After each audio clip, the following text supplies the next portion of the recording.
J Janardhan ಅಂತೇಳಿ English ಶಿಕ್ಷಕರು ಜೊತೆಯಾಗಿ ಆ ಶಾಲೆ ನಡ್ಕೊಂತ ಬರುತ್ತೆ.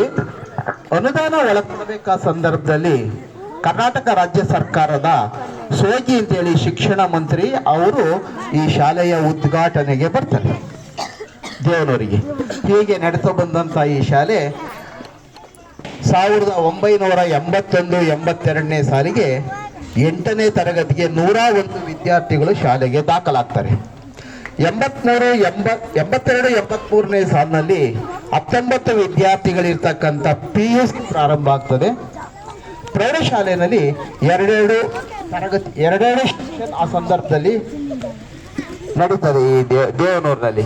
ಹಾಗೆ ಪ್ರಾರಂಭ ಲಕ್ಷ್ಮೀಕಾಂತ ಸ್ವಾಮಿಯ ದೇವಸ್ಥಾನದ ಎದುರುಗಡೆ ಇರ್ತಕ್ಕಂಥ ಈ ಶಾಲೆಯಲ್ಲಿ ನಾನೂ ಸಹ ಶಿಕ್ಷಣ ಪಡೆದುಕೊಂಡಂತಹ ನನ್ನ ತಮ್ಮಂದರು ಇಬ್ಬರು ಇದೇ ಶಾಲೆಯಲ್ಲಿ ಓದಿ ಶಿಕ್ಷಣವನ್ನು ಪಡ್ಕೊಂಡಂಥವ್ರು ಈ ದೇವನೂರಿನಲ್ಲಿ. ಹಾಗಾಗಿ ನನಗೂ ಸಹ ಅತ್ಯಂತ ಅಭಿಮಾನ. ನಾನು 9ನೇ ತರಗತಿನಲ್ಲಿ ನಮ್ಮ ಶಾಲೆಯ KG ರುದ್ರಪ್ಪರವರು ನನಗೆ ಇನ್ಸ್ಪೈರ್ ಮಾಡಿದ್ರು. ಏನಂತ ಹೇಳಿದರೆ, ನೋಡಪ್ಪ, ಎಲ್ಲರಿಗೂ ಜನರಲ್ ತರಗತಿ ಒಳಗಡೆ ಒಬ್ಬ ಲಾಯರು ಕಳ್ಳರು ಸುಳ್ಳು ಒಳಗಡೆ ಕೆಲಸ ಮಾಡ್ತಾರೆ, ಡಾಕ್ಟ್ರು ರೋಗಿಯ ಜೊತೆಯಲ್ಲಿ ಕೆಲಸ ಮಾಡ್ತಾರೆ, ಆದರೆ ಪೊಲೀಸ್ನವರು ಕಳ್ಳರ ಜೊತೆನಲ್ಲೂ ಕೆಲಸ ಮಾಡಬೇಕಾಗತ್ತೆ.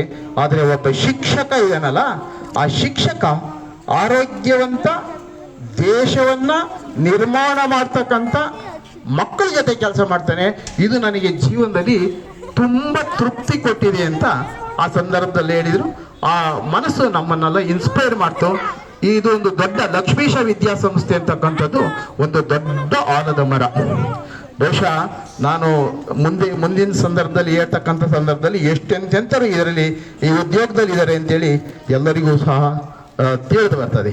ಹೀಗೆ ಮುಂದುವರೆದು ಈ ಶಾಲೆಗೆ ಜೆಒಎಸ್ ಆ ಜೆಒಎಸ್ನಲ್ಲಿ ತುಂಬ ವಿದ್ಯಾರ್ಥಿಗಳು ಶಿಕ್ಷಣವನ್ನು ಪಡೆದು ನಾವು ಜೆಒಸಿ ಆ ಸಂದರ್ಭದಲ್ಲಿ ವೈಂಡಪ್ ಆಗುತ್ತೆ. ಆದರೆ ನನಗೆ ಗೊತ್ತಿರುವ ಹಾಗೆ ಜೆಒಎಸ್ ಶಿಕ್ಷಣವನ್ನು ಪಡೆದಂತಹ ವಿದ್ಯಾರ್ಥಿಗಳು ಹೆಚ್ಚು ಜನ ಜೀವನವನ್ನು ಕಟ್ಟಿಕೊಂಡಿದ್ದಾರೆ. ಬೆಂಗಳೂರಿನಲ್ಲಿ ಅವರು ಬೇರೆ ಬೇರೆ ಹುದ್ದೆಯಲ್ಲಿ ತೊಡಗಿದ್ದಾರೆ, ಇವತ್ತು ಸಹ ಕೆಲಸ ಮಾಡ್ತಿದ್ದಾರೆ. ಜೊತೆಯಲ್ಲಿ ನಮ್ಮ ಶಾಲೆಯಲ್ಲಿ PUC ಓದಿದಂತಹ ವಿದ್ಯಾರ್ಥಿಗಳು ಸಹ ಉತ್ತಮವಾದಂಥ ಜೀವನವನ್ನು ಕಟ್ಕೊಂಡಿದ್ದಾರೆ. ಜೊತೆಗೆ ITI ಶಾಲೆ ಈ ರುದ್ರಪ್ಪನವರು ITIನೂ ತೆರೆದ್ರು.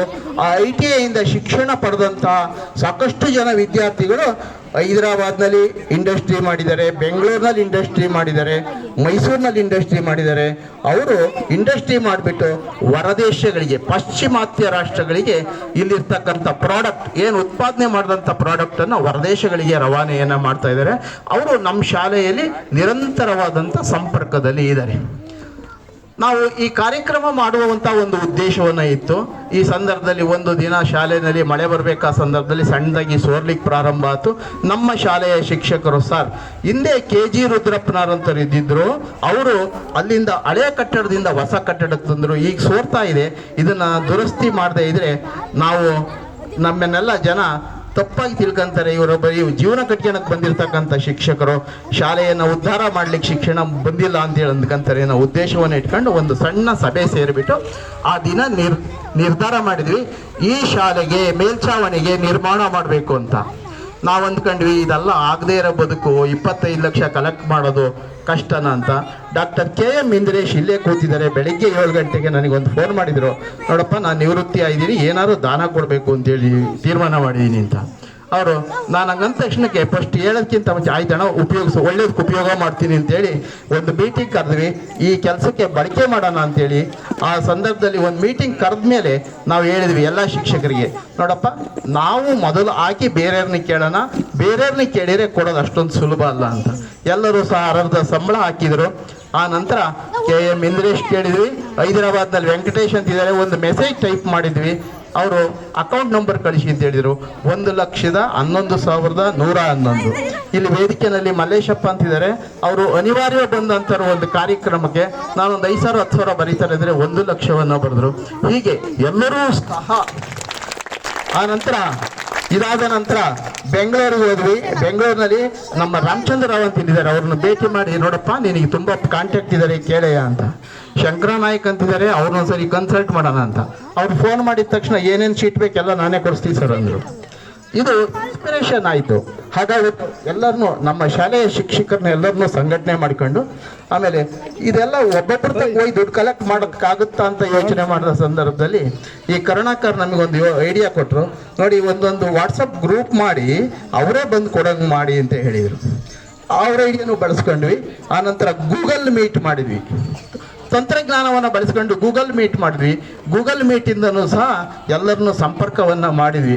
ಅಂದರೆ ಇಲ್ಲಿ ಒಬ್ಬೊಬ್ಬರದ್ದು ಸಹ ಐಡಿಯಾವನ್ನು ಕ್ರೋಢೀಕರಣ ಮಾಡಿ 2023ನೇ ತಾರೀಕು ಆಗಸ್ಟ್ ತಿಂಗಳಲ್ಲಿ ಇದೇ ಇದು ಸ್ವತಂತ್ರ ದಿನಾಚರಣೆಯಲ್ಲಿ ಕೇಳ್ಕೊಂಡ್ವಿ. ಈ ಊರಿನ ಗೌಡ್ರಿದ್ರು ಕುಮಾರಣ್ಣ ಅಂತೇಳಿ, ಸರ್ ನಂದು ಮೊದಲನೇದು 10,000 ಅಂತ ಹೇಳಿದರು. ಹೀಗೆ ಒಬ್ಬೊಬ್ಬರನ್ನು ಸಹ ಈ ಊರಿನಲ್ಲಿರ್ತಕ್ಕಂಥ ಗೌಡ್ರು, ಪ್ರತಿಯೊಬ್ಬ ವಿದ್ಯಾರ್ಥಿಗಳು, ಸಣ್ಣದಾಗಿ ದುಡಿತಕ್ಕಂಥ ವಿದ್ಯಾರ್ಥಿಗಳು ಸಹ ಒಟ್ಟೊಟ್ಟಾಗಿ ಬಂದರು, ಶಾಲೆಯಲ್ಲಿ ಕೊಟ್ಟರು. 8 ತಿಂಗಳಲ್ಲಿ ಆಗಸ್ಟ್ 15ನೇ ತಾರೀಕು ತೀರ್ಮಾನ ಮಾಡಿದ್ವಿ. ಅಲ್ಲಿ 8 ತಿಂಗಳಿಗೆ 25,55,563 ರೂಪಾಯಿ ಸಂಗ್ರಹ ಮಾಡಿದ್ವಿ. ಮೇಲ್ಛಾವಣಿ ನಿರ್ಮಾಣ ಮಾಡಿದ್ವಿ. ಮೇಲ್ಛಾವಣಿ ನಿರ್ಮಾಣ ಮಾಡಿದಾಗ 2 ಲಕ್ಷ ದುಡ್ಡು ಉಳಿತು. ಇದನ್ನೇನು ಮಾಡಬೇಕು ಅಂತ ಕೇಳಿದಾಗ ಶೌಚಾಲಯಗಳನ್ನು ರಿನೋವೇಷನ್ ಮಾಡೋಣ ಅಂತೇಳಿ ತೀರ್ಮಾನ ಮಾಡಿದ್ವಿ. ಇಷ್ಟು ದುಡ್ಡನ್ನು ಸಂಗ್ರಹ ಮಾಡಿಬಿಟ್ಟು ಎಲ್ಲರೂ 1 ಪೈಸನೂ ವ್ಯತ್ಯಾಸ ಮಾಡದ ಹಾಗೆ ಇದು ಹೆಂಗೆ ಕೆಲಸ ಸಾಧ್ಯ ಆಯಿತು ಅಂದರೆ, ನಮ್ಮ ಶಾಲೆಯಲ್ಲಿ ಕೆಲವರು ಶಿಕ್ಷಕರಿದ್ದಾರೆ. ಅವರಿಗೆ 100 ರೂಪಾಯಿ ಕೊಟ್ಟು 2 ವರ್ಷ ಬಿಟ್ಟು ಕೇಳಿದ್ರೆ ಅದೇ 100 ರೂಪಾಯಿ ಕೊಡೋ ಅಂಥ ಶಿಕ್ಷಕರು ಇದ್ದಾರೆ. ಅದನ್ನು ಬಳಸ್ಕೊಂಡು ಪ್ರಾಮಾಣಿಕವಾಗಿ ಕೊಟ್ಟಂಥ ದುಡ್ಡನ್ನು ನಾವು ಎಷ್ಟೆಷ್ಟು ಬಂತು, ಯಾವ್ಯಾವುದಕ್ಕೆ ಬಳಸಿದ್ದೀವಿ, ಏನೇನು ಕೆಲಸವನ್ನು ಮಾಡಿದ್ದೀವಿ ಅಂತೇಳಿ ಆಯಾ ವಾಟ್ಸಪ್ ಗ್ರೂಪ್ನಲ್ಲಿ ಹಾಕಿದ್ವಿ. ಕೊನೆಗೆ ಕೊಟ್ಟಿರ್ತಕ್ಕಂಥ ದಾನಿಗಳ ಹೆಸರು, ಖರ್ಚಾದಂಥ ಹಣ, ಉಳಿದಿರ್ತಕ್ಕಂಥ ಹಣ ಎಲ್ಲದನ್ನೂ ಸಹ ತಿಳಿಸಿದ್ವಿ. ಆ ನಿಟ್ಟಿನಲ್ಲಿ ಈ ಕಾರ್ಯ ಆಯಿತು. ಆ ನೆಪದಲ್ಲಿ ನಾವು ಈ ಒಂದು ಸಭೆಯನ್ನು ಸೇರಿಸೋಣ. ನಮ್ಮ ನಿರೀಕ್ಷೆ 1,000 ಜನ ಇತ್ತು ಬಹುತೇಕ. ಇದು ಏನಾಯ್ತು ಅಂತ ಹೇಳಿದರೆ, ಇವತ್ತು ಸೆಪ್ಟೆಂಬರ್ ಶನಿವಾರ, 4ನೇ ಶನಿವಾರ, ಈ ದಿನ ರಜೆ, ನಾಳೆ ಭಾನುವಾರ ರಜೆ, 26 ಗಣರಾಜ್ಯೋತ್ಸವದ ರಜೆ, 3 ದಿವಸ ಕಂಟಿನ್ಯೂಯಸ್ ರಜೆ ಬಂದುಬಿಟ್ಟು, ಹಾಗಾಗಿ ಎಲ್ಲ ಬರ್ತೀವಿ ಅಂತಂದವ್ರು ಸ್ವಲ್ಪ ಕಡಿಮೆ ಆಗಿದೆ ಅಂತೇಳಿ ಭಾವಿಸ್ತೀನಿ. ಹಾಗಾಗಿ ಈ ಕಾರ್ಯಕ್ರಮವನ್ನು ಆ ಉದ್ದೇಶವನ್ನು ಇಟ್ಕೊಂಡು ನಾವು ಮಾಡಿದ್ದೇವೆ. ಮುಂದಿನ ದಿನಗಳಲ್ಲೂ ಸಹ ನಮ್ಮದೊಂದಷ್ಟು ಒಳ್ಳೆಯ ಅತ್ಯುತ್ತಮವಾದಂಥ ಉದ್ದೇಶಗಳಿದೆ. ಈ ಎಲ್ಲದನ್ನು ಸಹ ರಚನಾತ್ಮಕವಾಗಿ ಒಬ್ಬ ಶಾಲೆಯ ಶಿಕ್ಷಕ ಅಂದರೆ ಒಂದು ಕನಸನ್ನು ಇಟ್ಕೋಬೇಕು. ಅಬ್ದುಲ್ ಕಲಾಂ ಹೇಳಿದರು, ಕ್ರಾಂತಿಯ ಕನಸು ಕಾಣೋದಾದರೆ ದೊಡ್ಡ ಕನಸು ಕಾಣೋದು, ಸಣ್ಣ ಕನಸು ಕಾಣಬಾರ್ದು ಅಂತೇಳಿ. ಅಂಥ ಕನಸನ್ನು ಇಟ್ಕೊಂಡಿದ್ದೀವಿ. ನಾವು ಶಾಲೆಗೆ ಕಾಂಪೌಂಡ್ ನಿರ್ಮಾಣ, ಕೊಠಡಿಗಳಿಗೆ ಹೈಟೆಕ್ಕಲ್ಲಿ ಪ್ರೊಜೆಕ್ಟರ್ ಅಳವಡಿಸ್ಬೇಕು ಅಂತ ಅಂದ್ಕೊಂಡಿದ್ದೀವಿ. ಇಡೀ ಶಾಲೆಗೆ ಪೇಂಟ್ ಮಾಡಬೇಕು ಅಂತ ಅಂದ್ಕೊಂಡಿದ್ದೀವಿ. ನಮ್ಮ ಗುರಿಗಳನ್ನು ಮುಂದಿನ ದಿನಗಳಲ್ಲಿ ಸಾಧಿಸ್ತೀವಿ ಅಂತ ಹೇಳ್ತಾ, ನನಗೆ ಈ ಪ್ರಾಸ್ತಾವಿಕ ನುಡಿಯನ್ನು ಮಾತಾಡಲಿಕ್ಕೆ ಅವಕಾಶ ಕೊಟ್ಟಂಥ ಎಲ್ಲರಿಗೂ ಸಹ ವಂದಿಸಿ ನನ್ನ ಮಾತನ್ನು ಮುಗಿಸ್ತೀನಿ. ಧನ್ಯವಾದಗಳು. ಈ ಒಂದು ಮುಂದಿನ ಸಂದರ್ಭದಲ್ಲಿ ನಮ್ಮ ಎಲ್ಲ ಒಂದು ಪಟ್ಟಿಯನ್ನು ಮಾಡಿದ್ದೀವಿ, ಎಲ್ಲದನ್ನು ವಾಟ್ಸಪ್ ಗ್ರೂಪಲ್ಲಿ ಕಳಿಸಿದ್ವಿ. ದೊಡ್ಡ ದೊಡ್ಡ ಅಮೌಂಟನ್ನು ನಮ್ಮ ಇದಕ್ಕೆ ಕೊಟ್ಟಿದ್ದಾರೆ. ಅವ್ರನ್ನೆಲ್ಲ ನಾವು ಸ್ಮರಣೆ ಮಾಡ್ತೀವಿ. ಅದ್ರ ಜೊತೆಗೆ ಅವ್ರಿಗೆಲ್ಲರಿಗೂ ಸಹ ಸನ್ಮಾನ ಮಾಡಬೇಕು ಅಂತ ಅಂದ್ಕೊಂಡಿದ್ದೀವಿ. ಈ ಕಾರ್ಯಕ್ಕೆ ಕೆಲವರು ಪ್ರತ್ಯಕ್ಷವಾಗಿ ಸಹಕರಿಸಿದ್ದಾರೆ, ಕೆಲವರು ಒಂದಷ್ಟು ಐಡಿಯಾಸನ್ನು ಕೊಟ್ಟಿದ್ದಾರೆ. ಎಲ್ಲದನ್ನು ಕ್ರೋಢೀಕರಣ ಮಾಡಿಬಿಟ್ಟು ಒಂದು ಅತ್ಯುತ್ತಮವಾದಂಥ ರಚನಾತ್ಮಕ ಕಾರ್ಯವನ್ನು ಮಾಡಿದ್ದೀವಿ ಅಂತ ಹೇಳ್ತಾ ನನ್ನ ಮಾತನ್ನು ಮುಗಿಸ್ತೀನಿ. ಅವಕಾಶಕ್ಕಾಗಿ ಧನ್ಯವಾದಗಳು.